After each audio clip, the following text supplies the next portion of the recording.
Dit is ook heel raar gezegd. Why Dit is ook niet echt een grap. Het is gewoon ooit gezegd door I have had Demonstrate my spirit. Why can't you give me a pen randomly? Yeah, it's only it demonstrates very often Lotte, Ja, mag ik? Hi allemaal, welkom dat je kijkt. they don't understand that language though. Don't care. Hi everyone, welcome that you're watching. Welcome that you're looking or watching or whatever. This sounds You don't need to stamp the paper, that's also good. Okay.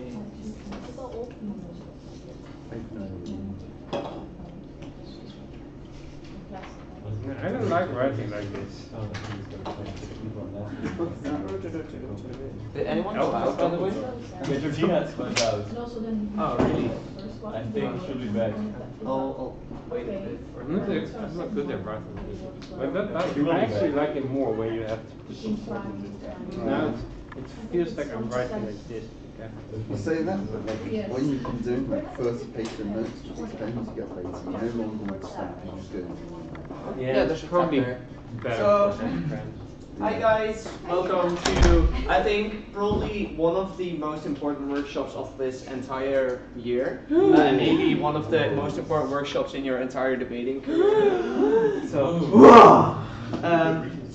I think Lisa has talked about this when announcing it already. One of the things that you're going to hear most often when you're debating and you take a third place, fourth place, or just even if you take first place, is that some mechanisms weren't clear, you did not do impacts, you didn't lay the comparative, and I'll explain what that is, how that works, and how you can do that better. So what are we going to do? So mechanisms, impacting, and comparatives. Actually, I'm going to swap the first two around, and there's a good analogy there. So just firstly, some general tip. Flag stuff when you're doing it. So what does that mean? That means that at the moment that you're going to bring an impact, we'll explain what that is later, that means that you're going to say to the judges, what is the impact of that? And then you say the impact, or the impact of this is yada, right? So also with mechanisms, the mechanism that makes this work is this. Okay, so in general, how can you think of an argument? And I'm not sure if I actually said this in the beginning already. Okay, so imagine that you have an argument that is democracy becomes better, right? So I'm not sure what that means. So how does that work?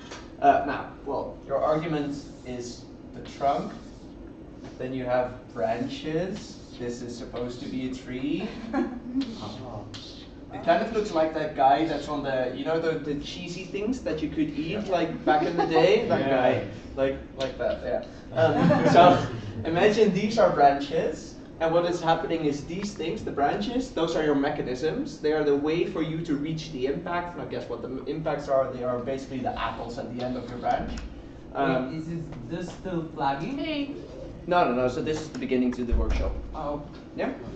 So the flagging is just, okay, I'm going to tell you what one of the apples on the tree is now, so listen up.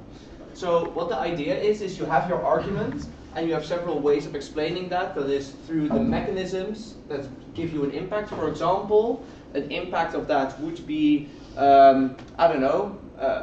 poor people get to vote more, right? Something like that. That is an impact. You say, why is that good? Because now they get more say in democracy, and that will improve their situation. That's an impact, right? That's an effect that it has on their life.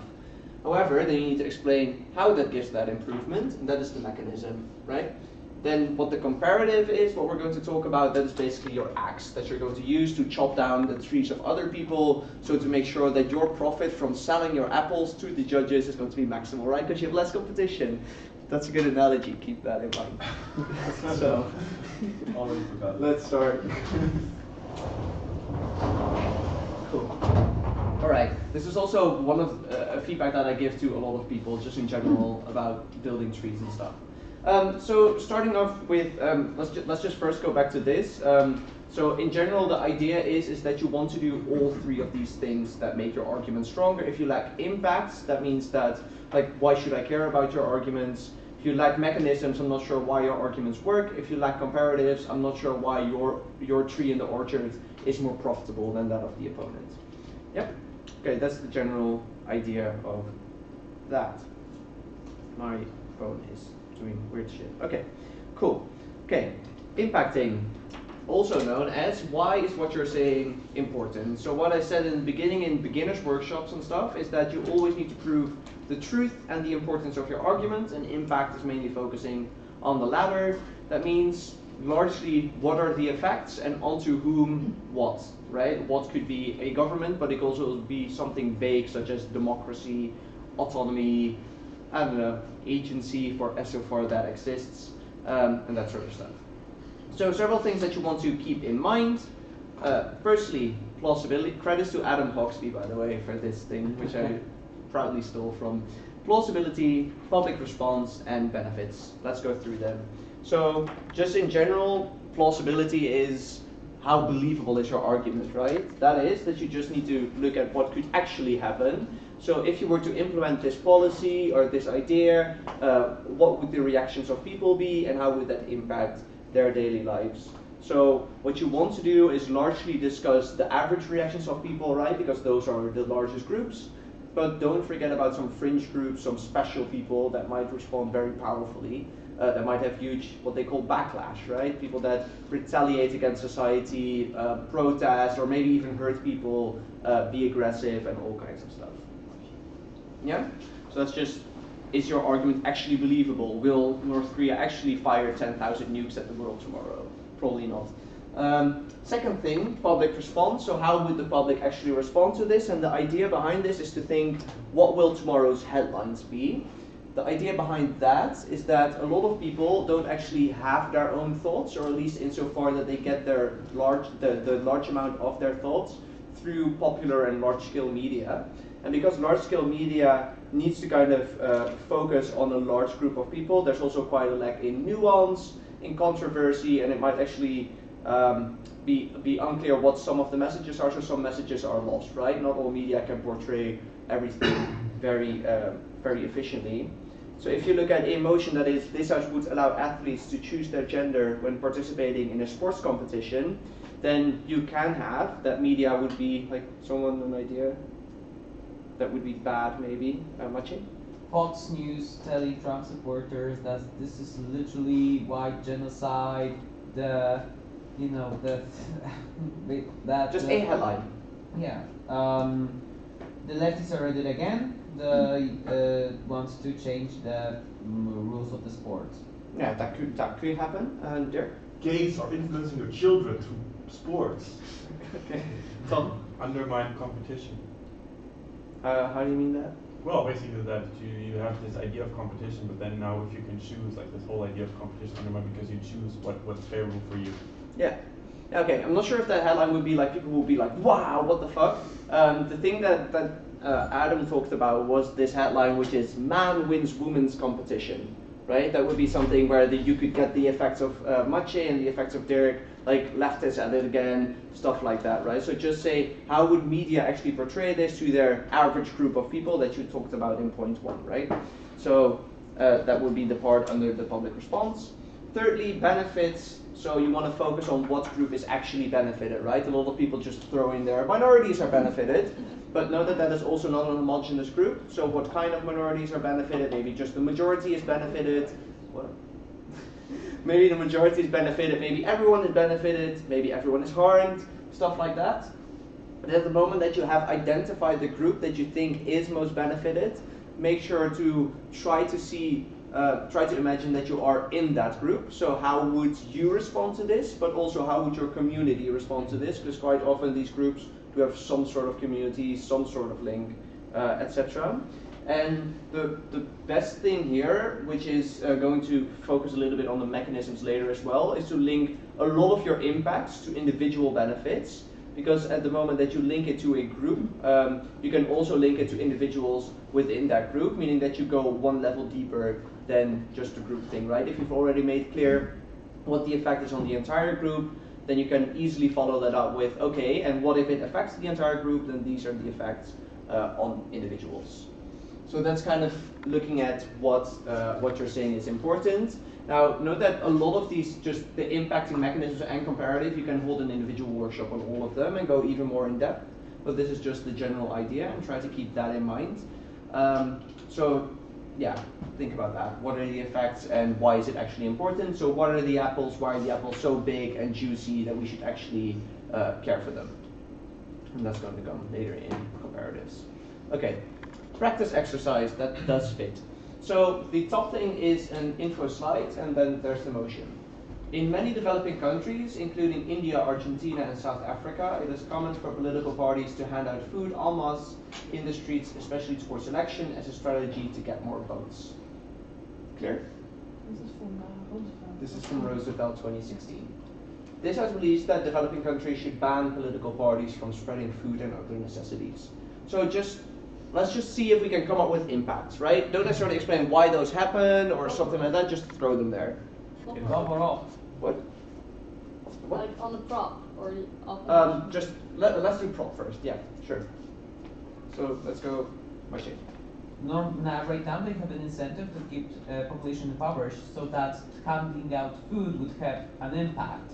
If we ban this, they no longer have an incentive to keep the population, Yeah, so the impact is the population is impoverished, is starving pretty much. Yeah, that could, but that's yeah, sure, but that could be a problem, but that could be that is an impact of not doing it, right? Yeah, the public response, I doubt they'd make the key difference of election strategy, and they just say the government is preventing people from eating, just making them starve. Yeah, and then you have impacts on that, how people perceive that also. More meaningful elections. Yeah, better elections, quite general. Did you guys want to say the same? Yeah, sort Okay. of. So those are kind of just in general, and I kind of want to focus on that in semester 2 as well. It's just matter generation, which is probably just coming up with impacts, and then you link to them with the mechanisms. So you come up with the apples and try to find the branches that connect to them. How about on opposition? Maybe someone else, Martin? Less starvation. Less starvation because people get food. Yeah, right, it's less. Because we're not banning it anymore. People get food. Marissa? Yeah, I thought when you talk about developing countries, you have unstable regimes with, for example, dictators. And if you try to influence the elections in that way, then there might be more Instability. yes. Right? So the impact would be then instability. Yeah, and try to change the power, who is in charge. But then, Try to just influence a the question on elections. that, right? It also says that the developing countries should ban it, so it's not that the West is going to say we're going to impose sanctions if you don't do this. No, I know, but I mean, with that, you can influence obviously the elections. Yeah, so you kind of swap around the election point, right? Yeah, Yeah. and you can. Yeah, and then there are some mechanisms behind that which we'll talk about. Yeah. Dirk? Yeah, so it's a way to win the people over. If you can't win them over through love, maybe you do it through a fear or through power, and it might be it leads to a less happy society because they're being oppressed, because that's the only way they can keep in power. Okay, so you kind of get the starvation point, right? No, People really, not I'm just starve. saying you can use different tactics, and then you have even worse off. I would then probably focus on just turnout in general, not necessarily parties winning votes over, because I'm not sure why I care about some parties. That's not what I'm saying, but it's fine. It's cool. Move on. Poor people actually have to labor and cannot be as much more engaged in political discourse as rich people who don't have to labor that much because they get money from capital. With this, you're actually giving them time off because they don't have to go to work for food, and by that you're also engaging them in a political discourse by basically handing out food while they yeah, exactly, that's what I mean. Yeah, engagement, stuff like that. Yeah, cool. So, what the fuck? So just in general, you probably want to just think of your arguments, and generally arguments would be impacts, but sometimes you would also have arguments that can have multiple impacts. If you just have the democracy arguments, that could have multiple impacts on majority groups, minority groups, maybe they are both benefited, and explain that. And that's impacting. Clear? Just again, just practicing what is the impact, just like the word would imply, right? What would be the effect? Mechanisms is about the first part of that, which is explaining why something is true, because maybe the apples are hanging there, but without a branch, I'm not sure how I can reach them. So why is what you're saying true? Why will your policy work? Why will your effects or your impacts happen? So the main tip under mechanisms is why, guess why the why is underlined, is to keep asking why questions. So in general, just why is that true? Why does that work? Why will our impacts happen? Why does this mean that our impacts will happen? Yada yada. And yeah, that's the idea of that. The idea is to think about how people actually behave, and this can be quite tricky, but try to think about this. Again, I stole from someone, so credits to Nick Sherwoodis for this workshop. So firstly, so in general we just have the mice model, which would be firstly money, ideology, coercion, or ego. So these are often four very basic reasons why people act. For example, they can gain money from it, right? It's quite an obvious, probably the most obvious way why people act. Ideology, I would not think of it as in like a really deep ideology as in, for example, religion, but you can also say someone's political conviction would be their ideology. Someone thinks poor people are very sad, therefore they want to give them money. That would be an ideology, right? Something that you find important. Coercion might also be a thing. If you're being forced into doing something, maybe they are blackmailing you. This is generally the case in maybe IR or military motions. But just in general, also ego, right? If you look at, for example, President Trump, or just in general world leaders, quite a lot of world leaders are driven by ego. They want more power. Maybe they gain more power or gain more money actually for themselves. And you can see that some of these also tie in with one another, especially the money, coercion, and ego thing. And ideology is usually a reason following that. Yeah. So is the mice model a little bit clear? Yeah, cool. Let's go back to the same motion. I have a question. What's coercion? Coercion is kind of when you're forcing someone to do something. In general, it's in a more of a negative sense that you're. I wouldn't say what's the word. I wouldn't say torture, but you could say like mental torture, somewhat, right? You're pushing them, you're blackmailing them, for example. Maybe, I don't know, let's say that you really love being a member of Cicero, like this is your life, and then Lisa would stand up and say, I'm the chairman, I have the power to kick you out of the association, I want you to do this for me now or you're out. Right? That would be coercion. That sounds like Lisa. For example. That does sound like Lisa. So that would be an example of coercion, for example. So try to think of, for example, the impacts that we thought of before, and try to see how we actually reach those. So why will that policy, why would this lead to, I don't know, less people starving or something like that, or more voter turnout, or more political engagement? I would say it would lead to more political engagement, because as of now, if the parties give them the food, they just vote for them because they feel like there's a gratitude. Oh, they give me food, so they're good people, so I'll vote for them. So if we ban this, then people actually think about like who they should vote for, like what would be good, which policies of each party would be good for them, and not just vote for whoever gives them something to eat. So if you look at the mice model, under what header would that fall? Sort of kind of money, because I see these like the benefits, like they're like equivalent to money. I would probably say coercion, like they're being coerced into voting for one party. Money could play a role, for example, but yeah, so I think probably one thing you want to add to that mechanism is to, okay, but why are they then politically engaged? Maybe they're not voting for one party anymore because they're not getting food, but why will they vote at all, right? That would probably be a step that you also want to make. So now you're kind of making, like, I don't know, let's say that I don't have chalk. Let's say that this is your apple, for example, you're making this branch, but you also want to make that one, kind of, right? If that makes sense. Anything else? Yes, I would say that this motion leads to more voters.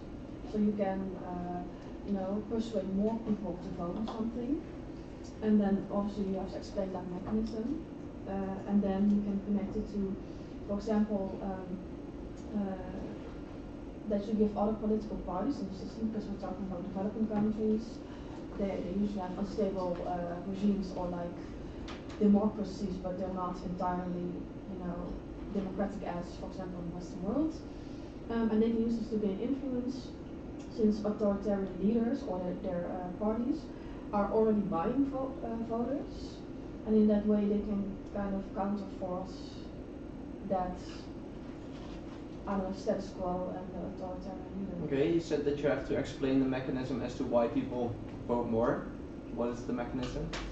That's kind of the point of this one. The mechanism is that, these people are obviously very desperate. They are hungry. Hunger is one. It's pain. It's like very physical, and obviously, like if you want to survive, because everyone is always striving towards survival. And when you give them an apple for a vote, they're like, okay, well, I don't care. I'm just going to grab the apple because I'm hungry, and they can have my vote. So that's how it works. Mm-hmm. I would argue that like if we ban this, like that they can give out food, then the parties they have to change their program, so they actually have to try to reach people on other means. So they have to like really focus on what do the people want, and therefore the people see like, okay, this is like how each of the parties would try to solve my problem, and so that's why more people would vote, because then people would actually look more into what the parties would offer. Mm-hmm. But why would they do that? Why would Because they're not allowed to give them food otherwise. Like right now it happens like I give you food, you give me your vote. Now they're not allowed to do that anymore. So the parties they actually have to think about, okay, how do I reach my voter? They still want to get the vote, so they have, Yeah. they have other means of coercing them into believing them. But the thing is, they can, for example, turn to other means that would seem and work like this. For example, they would offer better, for example, easy jobs in the type of, dig this hole or something, or hand out placards or anything, and we will pay you the same as much as we would spend on those apples. So in that way, they can also influence the poorer voters, but not necessarily go down to the better way. But that's a different debate. but they can use it as an argument. Yeah. But I also think that just in general, if you want to focus on other stuff that people need, then it's not just focused on food, but also on other necessities. And if you're talking about just the money, like I think you have a very tough time explaining why those parties would do that if they could also just make campaign promises and get people by that. They could also hand out soaps and stuff. But it says That's necessities. Necessities. Oh, right. It's not just food. Yeah, it's also- So yeah, that's just in the info slide. That's a food as an example. So just in general, try to think about how people act, but not in general just how people act, but also how governments act, for example, how they think, how they behave, and what reasons are for them to pursue some sort of mechanism to reaching your impact and why they would reach your impact. Cool. Mechanisms clear? Cool. Comparatives, aka why is what you're saying the most important or true, or why should the judge panel care, or maybe why are theirs false or not important whatsoever. And this is the axe that you're using to chop down other people's trees, because they basically build their trees and you can't just burn them down, but you need to show why yours are bigger, for example. Why your trees are bigger, why your apples are bigger, and then you can chop them down because they're weaker or so. I don't know. So note that all speakers ought to do comparatives. Some people think that whip speakers are the only speakers in the debate that are supposed to do this. In general, that would, for example, be opposition proved why voter turnout will increase. However, we say that it will lead to a more fragmentation of the political spectrum or something, and we think that is more harmful because X, Y, Z, for example. And that means that you're saying why yours is the most important, for example. If you think both of the impacts are kind of the same, you can also focus on the truth, but largely the comparatives are stronger in the importance part. And there are several ways to do this. So how do you do that? Firstly, yours is a bigger number. For example, you affect more people, or you affect more countries. Generally, just how many people you affect. Secondly, yours is more important. Of course, that's quite intuitive, as we explained before. Maybe it's more important to actually listen to the majority rather than help some minority groups. Maybe it's the other way around. Try to explain that as well, right? A lot of people, as said in the beginning, just say this is better for minorities, but just in general, judges should be judging in such a sense that they're like, I'm not sure why I care, right? I'm not sure why I care about those minority groups, so make sure that we explain why. But as explained last week, quite often there's a tendency to lean a little bit more towards the progressive side. So if you explain that very shortly, they're probably more eager to believe you. But also quite often your opposition is willing to believe that, right? That is a very important thing in the debate. And you can just go on with that. Thirdly, yours is irreplaceable and irreversible. So, for example, if you look at a policy that betters conditions for people in a certain country, maybe it's actually irreversible, so that means that it's quite permanent and it has long-term effects as well. Talk about that a little bit later. But also, if you, for example, you can also twist it around as saying if it has a bad effect, maybe theirs is actually irreversible. If you look at climate change debates, for example, right, the effects on climate change are quite often at least irreversible or very difficult to actually counter, so that might be a thing. I never really use this one, to be honest, so yeah. This one is the one that you see quite often. So for example, yours is short term, theirs is long term. Can also be swapped around because the debate is fluid. Maybe the short term is more important than the long term. Maybe the long term is more important than the short term.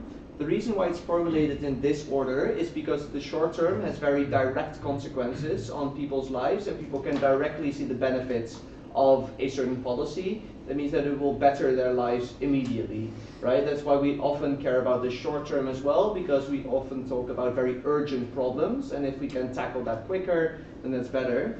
But maybe opposition is then arguing that we should that those problems are not as urgent, we should just keep them present a little bit, but we can tackle it in the long term, and then we're dealing with it better.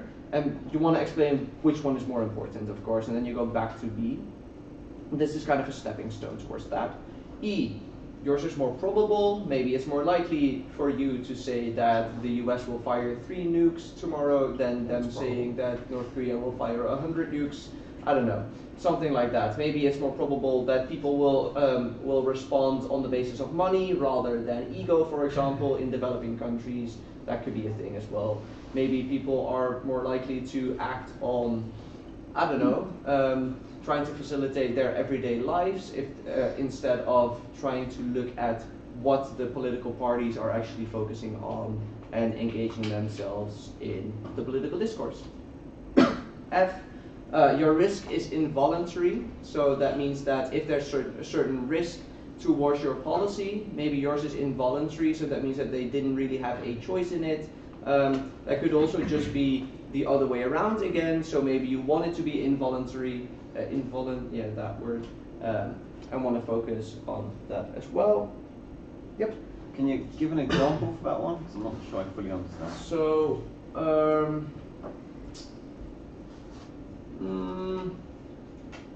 if you look at, I'm not sure what the exact motion was. It was Roosevelt 2016 round 5. It was something about, in the case of impending disaster, this is released that government should lie to their citizens about it or hide the fact that that will happen. Of course, the risk is involuntary that there's a disaster happening, so you can focus on that and see if you can actually lie about that. Maybe you want that risk to actually take place. But if you lie about it, there's also a risk in people, for example, finding out. That would be a voluntary risk because you're hiding the fact, for example. But maybe if you're not hiding it, then your risk is somewhat involuntary because it doesn't really exist, right? So that could be a thing. Again, like I would probably focus on A, B, and D the most, and I think there's one more. And G, which is going to come afterwards. D seems more difficult to explain why one side or the other is more important. Like why is short term or long term more important? I think with, for example, C, it is more obvious that irreplaceable, irreversible is it's very clear there's a negative thing. So it might be less intuitive, but it does seem easier to explain than why short term is better or worse than long term. I think it also indeed it kind of also focuses on the fluidity of a debate, as in sometimes you can apply the short term long term better than the other one. But I also think that probably the short term long term is this thing that often clashes with the other side, and therefore at the moment that you can explain why yours is better, that also credits you. But if you can just say like, I can prove one of these really well, then of course do it, because you're going to win the debate on that. But what could also be is that of course all teams will try to convince the judges that their comparative is the best. So for example, you want to focus on it be that the bigger number is more important, and they just focus on the more importance in general. Like, assuming you both prove that, the judges still don't know which one they need to care about. So among the comparatives, you need to lay another comparative about which one to believe, and that's kind of the framing kind of part, right? Where you need to show why the judge should care about your comparative. Yeah, and in general, you can also just combine them, of course. Like, it's not that you need to choose just one of them and then roll with it. You can also say, well, ours affects a bigger group, and it affects them on the short term, and it is more probable, for example. So you can combine that. Mathieu, did you have something? Is an effect of your risk is voluntary also good as involuntary? Like, you're creating this mechanism that the person with which participation is on voluntary basis. So if you do not want to have the negative effect of coming to the mechanism, you just don't. As in, you can swap the thing around, right? You can also say that. Yeah. So I think that's with most of these comparatives, you can swap it around as well, right? It kind of depends on the whole motion. For example, if yours is a bigger number, but your impact is a -1, that's probably not a good comparative to lay, right? If your impact is a good one, you probably do want to lay that comparative. Again, like as Dirk said, sometimes it might be very easy to explain why short term is over long term, but maybe the other way is easier and your long term effect is better, right? So it's it's just picking and choosing which one you want and which one you think you can prove best. It's probably also getting used to, as in maybe you're better at one or the other. Dirk, did you still have the question? Oh, no, it's fine. Cool. And the last one, which is always fun, yours is morally required no matter what. So this is something that you probably want to delve in in an entirely new workshop. Just some words for you to kind of focus on if you want to do that. Is on the next slide, and you can do that yourself, and then, I don't know, look into it and see if you don't know one of these, then how that works. By the way, the slides will be published in the description of the stream video, and they're also there will be a post in the Facebook group soon as well where you can find the slides. So, just so you don't necessarily need to take a photo. Cool. Everyone got this? Yeah. It's always still difficult, right? Know that I'm also not the perfect debater, so I probably also fuck these up sometimes. Everyone does. Comparatives, and this is going to be really shortly, and this is of course on the last point then about you being able to research it yourself, which is principles. Something you'll hear quite often, consequences versus principles, but note that the first principle is consequentialism. Consequentialism in itself is also a principle, and that means that it's kind of, does everyone know the term utilitarianism? Yeah. Who doesn't know the term? Cool. Okay. That's why. Just in general, utilitarianism says that we can assign utility to pretty much every action, and then we want to aggregate that and go for the highest happiness within society. Have you heard of the trolley problem? Yeah. Yeah, so that says that you should always flip the switch to kill that one person, because that's one person versus 5 people. Just in general, we care, and the general broad principle is then consequentialism, which is we should care about the consequences, right? We should care if people actually die there, rather than is democracy a good thing? So just in general, democracy is a good thing isn't a consequence, right? Because it doesn't have tangible, concrete impacts, I would say. It doesn't have, it's just a principle, an idea. Yep, that's one thing. So if you ever hear this idea about consequences versus principles, note that consequentialism in itself is also a principle, right? Something that people are thrown off by. Quickly, some things you can look into, I'm not going to explain this, duty ethics, rights ethics, etc.